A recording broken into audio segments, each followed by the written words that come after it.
Mistikus Channel. Selamat datang. Vlog Jalan Cinta Sang Sufi. Kisah Wali. Sayyid Jumadil Kubro, kisah kedatangannya ke Jawa. Silsilah Sayyid Jumadil Kubro. Sayyid Jumadil Kubro adalah salah seorang ulama, waliullah, yang memiliki karomah cukup besar. Beliau adalah seorang yang mempunyai garis keturunan cukup dekat dari Rasulullah Shallallahu Alaihi Wasallam. Hal ini dapat kita lihat dari silsilah berikut. Sayyid Jumadil Kubro bin Sayyid Zainul Husain bin Sayyid Zainul Kubro bin Sayyid Zainul Alam bin Sayyid Zainal Abidin bin Sayyid Husain bin Siti Fatimah binti Rasulullah Muhammad Shallallahu Alaihi Wasallam bin Abdullah bin Abdul Muthalib bin Hashim bin Abdul Manaf bin Kushoy bin Kilab bin Murata bin Ka'ab bin Luai bin Khalid bin Fihri bin Maliki bin Nadri bin Kinana bin Huzaimah bin Mudrika bin Ilyas bin Mudoro bin Nizar bin Ma'ad bin Adnan bin Udi bin Udada bin Muqawami bin Nahuro bin Tairohi bin Yarub bin Yasjub bin Nabit bin Ismail bin Ibrahim bin Taroha bin Nahuro bin Syaruho bin Argu bin Falaho bin Abaro bin Syalaho bin Arfahsan bin Sami bin Nuh bin Lamaka bin Mutawaslih bin Idris bin Yarid bin Mahlail bin Koinani bin Yanasi bin Syits bin Adam alaihi sholatu wassalam. Beliau dilahirkan pada tahun 1349 Masehi di sebuah daerah di kota Samarhan, dekat kota Bukhara yang merupakan wilayah negara Azerbaijan, negara bekas kekuasaan Uni Soviet. Di sana beliau dididik dan dibesarkan oleh ayahanda Sayyid Zainul Husain, sampai akhirnya beliau menikah dan dikaruniai 3 putra. Adapun ketiga putra beliau itu adalah 1. Sayyid Ibrahim atau Ibrahim As-Samarhandi. 2. Maulana Ishaq. 3. Sunan Aspadi yang dikawin oleh Raja Rum. Datang ke Champa pada sekitar tahun 1399 Masehi. Sayyid Jumadil Kubro datang ke Champa. Champa adalah nama sebuah kerajaan yang berada di wilayah negara Muang Thai. Kedatangan beliau ke sana bertujuan untuk berdakwah sambil berdagang selain juga bersilaturahmi menemui putra dan cucu beliau. Di Champa, Muang Thai, sebelumnya telah ada kegiatan dakwah Islam yang dilakukan sejak tahun 1395 Masehi oleh Maulana Ibrahim yang beliau adalah putra dari Sayyid Jumadil Kubro, sehingga tugas Sayyid Jumadil Kubro adalah mengembangkan dan meningkatkan pemahaman ajaran Islam, termasuk Raja Champa yang bernama Kuntoro. Sayyid Ibrahim, putra dari Sayyid Jumadil Kubro, menikah dengan Dewi Chandrawulan yang merupakan putri Kuntoro, Raja Champa. Dari perkawinan itu, beliau dikaruniai 2 putra yaitu 1. Sayyid Ali Rahmatullah, yang sekarang kita kenal dengan sebutan Sunan Ampel.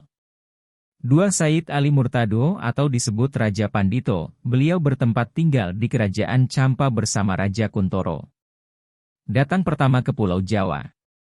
Setelah tugas-tugas Sayyid Jumadil Kubro di Champa selesai maka beliau meneruskan perjalanannya berdagang dan berdakwah ke Pulau Jawa. Beliau datang abad ke-14 atau tepatnya pada tahun 1399 Masehi. Kegiatan dakwah beliau banyak dilakukan di lingkungan kerajaan karena barang-barang dagangan beliau lebih banyak diminati dan dibutuhkan oleh keluarga kerajaan atau kaum bangsawan yakni berupa emas, intan zamrud, dan lain sebagainya. Termasuk ketika di Pulau Jawa beliau memilih sasaran kegiatan dakwahnya di lingkungan kerajaan Majapahit yang dipandangnya sebagai kerajaan Hindu terbesar di Jawa bahkan di Nusantara pada masa itu. Dalam perjalanan dakwah dan dagangnya ke Pulau Jawa, Sayyid Jumadil Kubro merasakan banyak kesulitan dalam melakukan kegiatan menyiarkan dan mengembangkan agama Islam. Hal ini diantaranya disebabkan karena masih kuatnya pengaruh ajaran agama Hindu serta Buddha yang didukung besarnya pengaruh kerajaan saat itu. Kepercayaan animisme, pemuja roh-roh nenek moyang, misalnya, serta kepercayaan dinamisme, pemuja benda-benda yang dianggap keramat, merupakan hambatan tersendiri di dalam mengembangkan ajaran Islam, sehingga masyarakat pada masa itu sangat sulit untuk dimasuki ajaran Islam. Terlebih lagi dengan maraknya pemujaan-pemujaan pada roh nenek moyang dan benda-benda yang dianggap punya keramat atau kekuatan gaib, ini mendatangkan dukungan kekuatan istidraj dari jin, setan, genderuwo dan sebangsanya banyak dilakukan oleh masyarakat pada masa itu, sehingga kebanyakan wilayah di Pulau Jawa menjadi daerah yang angker karena kuatnya kekuasaan gaib jin, setan dan sejenisnya. Situasi yang demikian ini menjadikan sulitnya Sayyid Jumadil Kubro dalam mengembangkan kegiatan dakwahnya. Beliau hanya sempat melakukan kegiatan dakwah dan perdagangan dari lingkungan kerajaan Hindu satu ke lingkungan kerajaan lainnya yang kegiatan itu pun secara sembunyi-sembunyi. Tentunya hasil yang dicapai jelas sangat tidak menggembirakan. Kegiatan dakwah secara terang-terangan tidak memungkinkan beliau lakukan, karena hal tersebut tentu akan mengundang kemurkaan kerajaan-kerajaan besar seperti Majapahit, Pajajaran dan Mataram yang kala itu menganut ajaran Hindu serta kemurkaan kekuatan-kekuatan gaib, istidraj, dari bangsa jin, setan dan sejenisnya. Kesulitan Said Jumadil Kubro di dalam mengembangkan ajaran Islam di Pulau Jawa agak berkurang setelah beliau bertemu dengan seorang tumenggung Majapahit yang bernama Tumenggung Satim Singomoyo. Karena hanya beliaulah seorang pejabat kerajaan yang bisa diajak musyawarah tentang kesulitannya di dalam berdakwah untuk mengembangkan ajaran Islam. Kala itu beliau sudah memeluk agama Islam walaupun hal ini tidak berani dilakukan secara terang-terangan. Hanya Tumenggung Satim Singomoyo lah yang bisa diajak bertukar pendapat tentang bagaimana cara mengembangkan ajaran Islam di tanah Jawa utamanya di lingkungan kerajaan yang masyarakatnya kala itu sudah sangat terpengaruh dengan ajaran Hindu dan Buddha. Alhamdulillah, dengan keberadaan Tumenggung Satim Singomoyo, akhirnya sedikit demi sedikit masyarakat Majapahit memeluk Islam, termasuk yang berada di lingkungan kerajaan. Walaupun hal ini masih dinilai kurang memuaskan. Setelah beliau wafat, beliau dimakamkan di sebuah tempat yang sekarang menjadi satu dengan makam Said Jumadil Kubro. Makam beliau diberi tanda tanaman pohon jati. Namun setelah pohon jati itu besar tumbuhlah pohon apak dan beringin yang membalut pohon jati tersebut sehingga yang kelihatan hanya pohon apak dan beringin. Hingga sekarang pohon tersebut masih hidup. Melawan penguasa dan kekuatan gaib.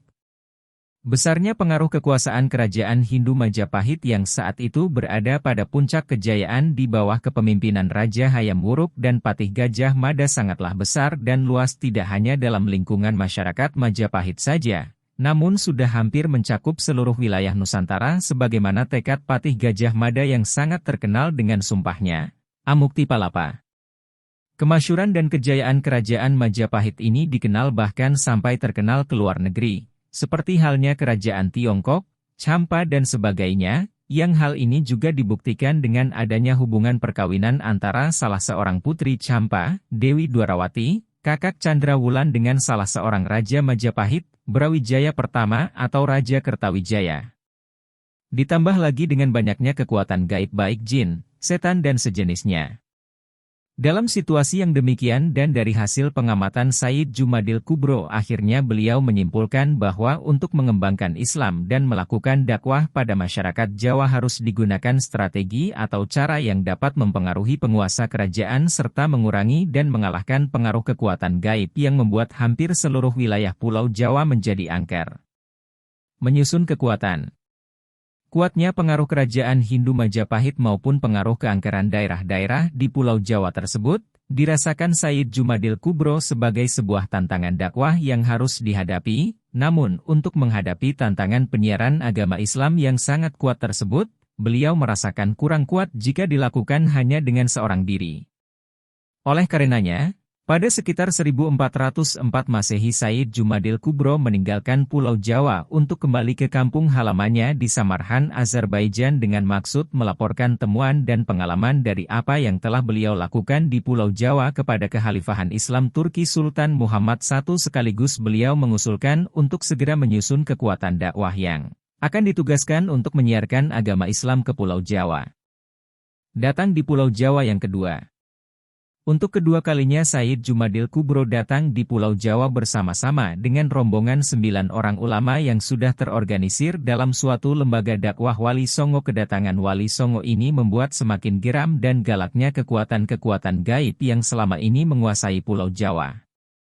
Semakin mengamuknya keangkeran jin, setan, dan makhluk sejenisnya disebabkan karena kekhawatiran akan hilangnya pengaruh dan berkurangnya pemuja-pemuja mereka, sebab kehadiran dan kegiatan dakwah para ulama Wali Songo yang akan berlawanan dengan apa yang selama ini dilakukan oleh masyarakat yang ada di Pulau Jawa yakni memuja jin, setan dan lain sebagainya.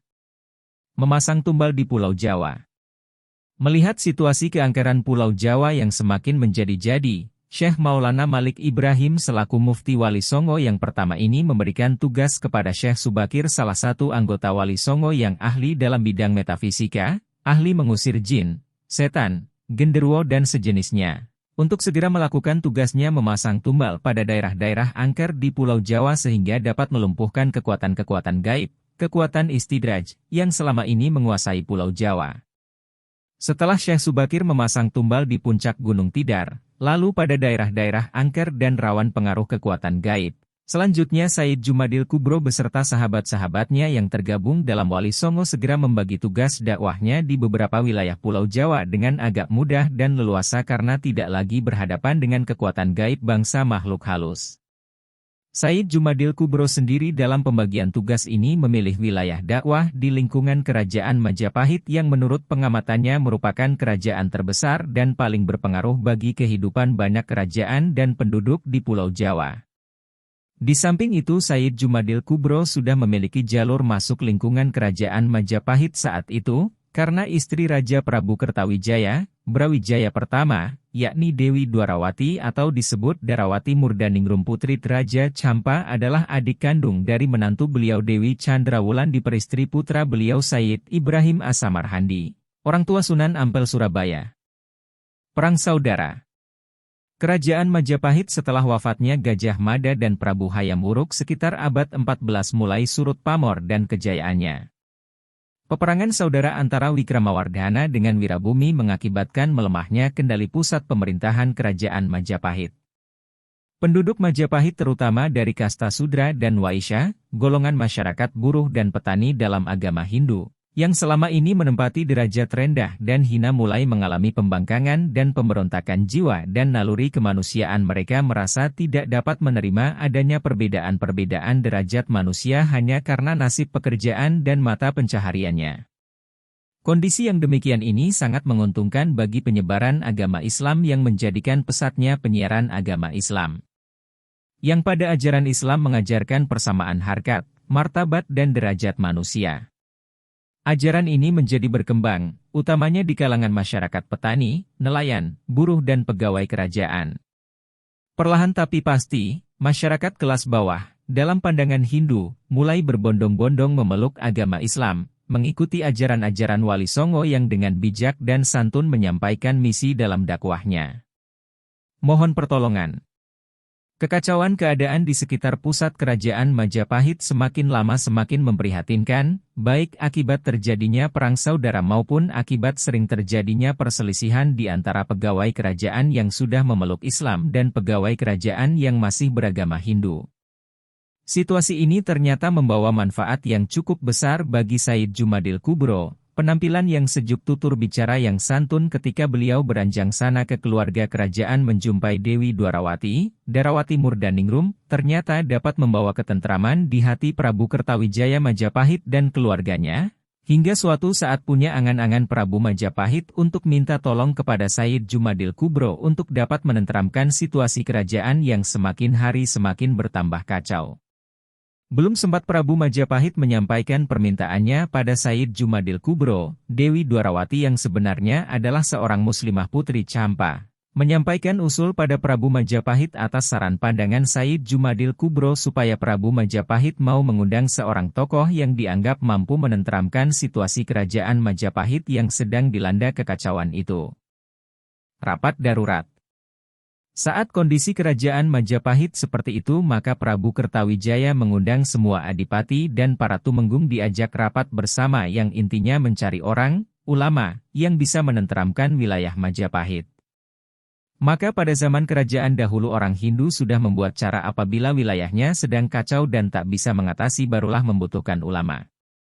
Dan dalam keputusan rapat menyetujui Said Ali Rahmatullah dari Champa Muangthai, putra Said Ibrahim Samarhani, satu-satunya orang yang akan diminta untuk menenteramkan wilayah Majapahit. Maka para adipati yang telah ditunjuk untuk berangkat ke Champa dan diantarkan oleh Maulana Ishak bersama-sama berangkat menuju Champa menemui Said Ali Rahmatullah. Rombongan Majapahit tiba di Champa. Setelah rombongan Adipati Majapahit dan Maulana Ishak tiba di Champa disambut baik oleh Raja Champa dan mengadakan musyawarah di ruang tamu kerajaan juga ditemui oleh Sayyid Ibrahim Samarhandi juga anaknya Sayyid Ali Rahmatullah. Setelah hasil musyawarah ada kesepakatan maka berangkatlah semua Adipati Majapahit juga Sayyid Maulana Ishak.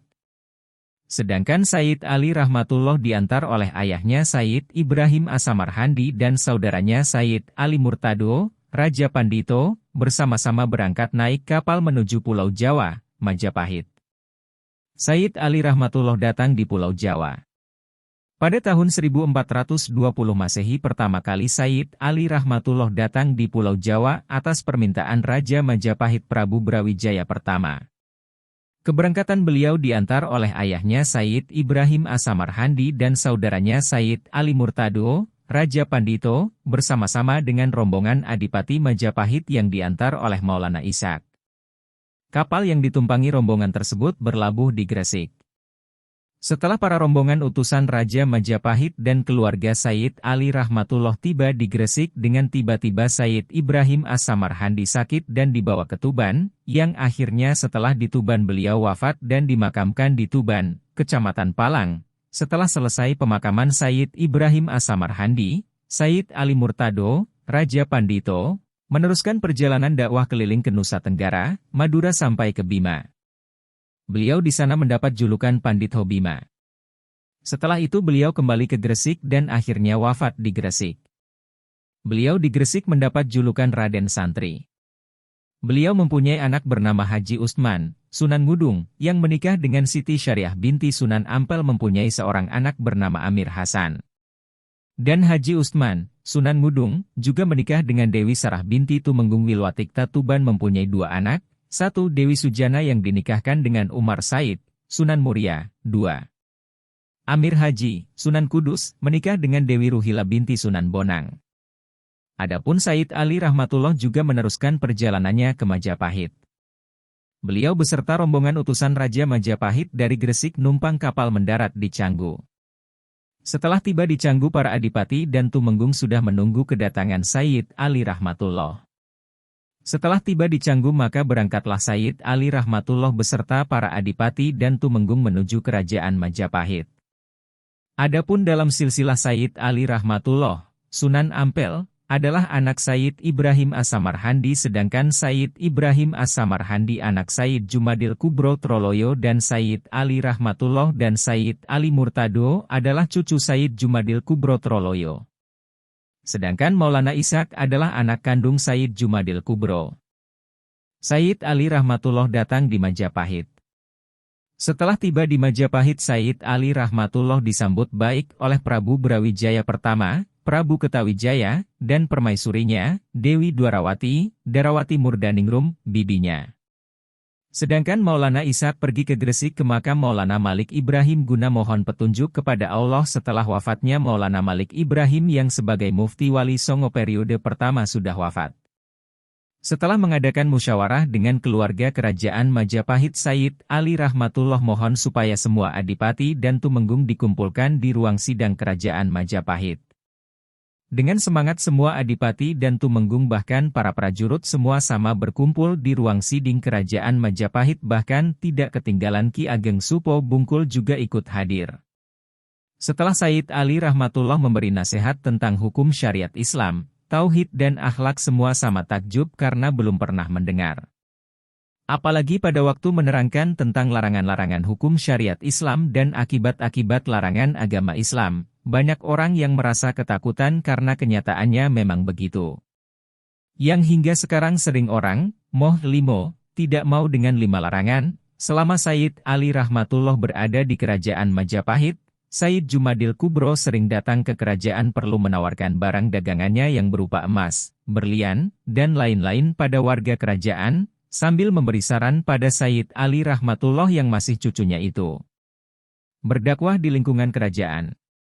Sayyid Ali Rahmatullah berdakwah dengan cara terbuka memberi nasihat dengan lunak dan sabar.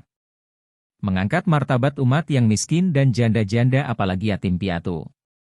Dan pada waktu Sayyid Ali rahmatullah membuat santunan pada janda-janda dan yatim piatu membuat kerajaan jadi tenteram, apalagi orang-orang yang masuk agama Islam menjadi pesat perkembangannya. Sedangkan Raja Kertawijaya semakin kagum atas pemberian santunan yang dilakukan Sayyid Ali rahmatullah karena hal itu belum pernah dilakukan di kerajaan. Dengan hati senang Prabu Brawijaya atas bimbingan Sayyid Ali rahmatullah itu, maka atas jasanya, sehingga beliau diambil menantu oleh Prabu Aryo Tejo Tuban, dijodohkan dengan anaknya yang bernama Dewi Chandrawati, dan setelah berlangsungnya akad nikah Sayyid Ali rahmatullah memberi nama baru pada istrinya dengan nama Nyai Ageng Manila. Selain itu Sayyid Ali rahmatullah juga diberi hadiah wilayah di Surabaya dan bangunan rumah yang tepatnya di Ampel Denta. Keberangkatannya dari Kerajaan Majapahit menuju Ampel Denta Surabaya, Sayyid Ali rahmatullah diantarkan para penduduk yang sudah masuk Islam, dan Ki Ageng Supa Bungkul juga ikut mengantarkan sambil berdakwah di Krian, Wonokromo dan Kembang Kuning Surabaya yang sekarang dibangun masjid bernama Masjid Rahmat, sebab yang pertama mendirikan Sayyid Ali rahmatullah. Pada tahun 1421 Masehi, Wali Songo mengadakan rapat di Ampel Denta untuk mengangkat Sunan Ampel masuk anggota Wali Songo dan sebagai pengganti Maulana Malik Ibrahim yang wafat tahun 1419 Masehi. Rapat Wali Songo yang pertama kali diselenggarakan di Ampel ini, banyak adipati Majapahit yang ikut hadir, terutama yang sudah masuk Islam.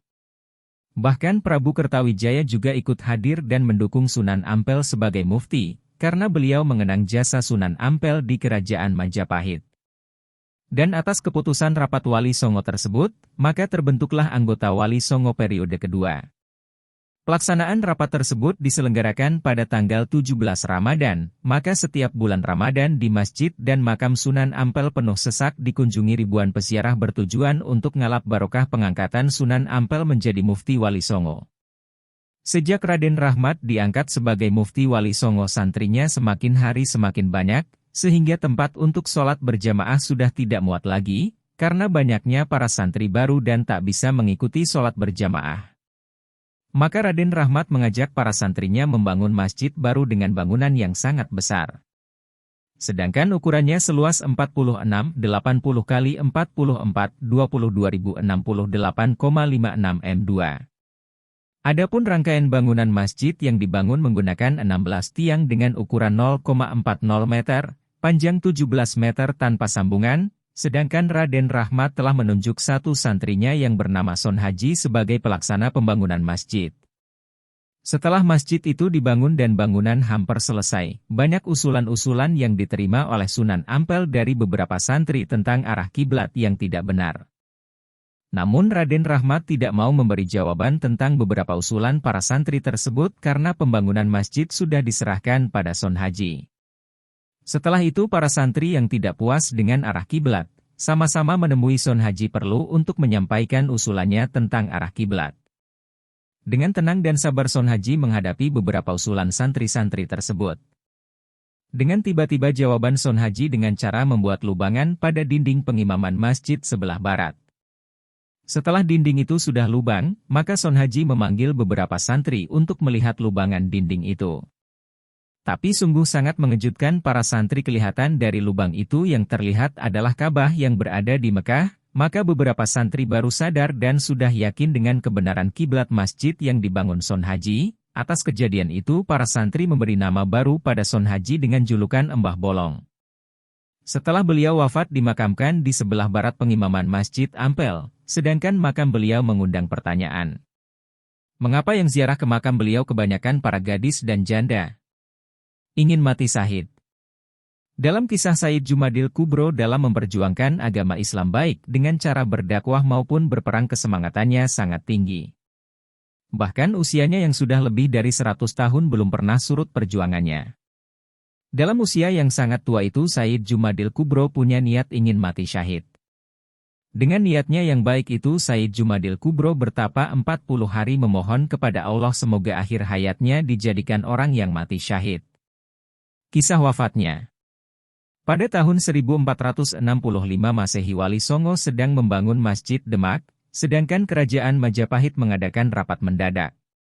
Semua adipati sama hadir, kecuali Raden Patah, Atas usulan adipati yang beragama Hindu, Raden Patah harus dipanggil dan diadili karena tidak mentaati peraturan kerajaan Majapahit. Dengan cepat para adipati yang beragama Hindu berangkat ke Demak bertujuan memanggil paksa Raden Patah.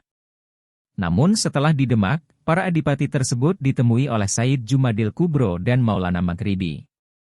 Setelah para adipati menyampaikan tujuannya memanggil paksa Raden Patah, dengan nada keras Said Jumadil Kubro dan Maulana Maghribi mengusir para adipati yang punya niat buruk itu. Sehingga terjadilah pertempuran yang akhirnya para adipati mundur kembali ke Majapahit.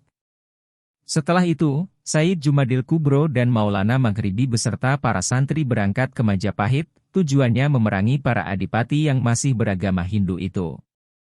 Setibanya di Majapahit terjadilah peperangan yang sangat dahsyat sehingga banyak adipati yang gugur. Namun sudah menjadi niat Said Jumadil Kubro ingin mati syahid, maka saat itu juga Said Jumadil Kubro dan Maulana Maghribi juga gugur di medan peperangan. Dan tempat terjadinya peperangan di Desa Troloyo pada tanggal 15 Muharram 857 Hijriah. Kedua orang tersebut menjadi anggota Wali Songo selama 61 tahun. Adapun Said Jumadil Kubro dimakamkan di Desa Troloyo, dan beliau wafat berusia 116 tahun. Sedangkan Maulana Maghribi oleh para santrinya dimakamkan di Jatianom, Klaten, Jawa Tengah, di pesantrennya. Setelah peperangan sudah reda, Wali Songo mengadakan rapat yang ketiga kalinya bertempat di Ampel perlu mengangkat anggota baru untuk menggantikan anggota yang sudah wafat. Sirna hilang kertaning bumi. Pada tahun 1465 Masehi setelah wafatnya Said Jumadil Kubro dan Maulana Maghribi disebabkan perang melawan pasukan Majapahit. Atas wafatnya kedua anggota Wali Songo bukanlah suatu kemenangan bagi kerajaan Majapahit, malah membuat malapetaka. Apakah yang terjadi? Prabu Kertabumi semakin beringas dan menuduh beberapa adipati dengan tuduhan munafik, karena banyaknya adipati dan tumenggung yang masih memeluk agama Hindu banyak yang gugur. Atas tuduhan sang raja tersebut banyak adipati yang menentang tuduhannya, sehingga terjadi perselisihan dan sebagian ada yang memisahkan diri dari wilayah kerajaan Majapahit. Setelah itu sang raja bersama-sama adipati yang masih mengikuti kerajaan Majapahit mengadakan rapat mendadak, karena ada kabar sebagian adipati ada yang mau menyerang kerajaan Majapahit yang didukung oleh kerajaan Kediri. Dengan adanya kabar tersebut Prabu Kertabumi sangat kebingungan. Di saat itulah Tumenggung Satim Singomoyo mulai berani mengajukan seruan pada Kertabumi yang intinya Prabu Kertabumi diajak masuk agama Islam dan tentang kerajaan disatukan dengan Wali Songo agar kerajaan lebih kuat. Namun usulannya ditolak oleh Prabu Kertabumi.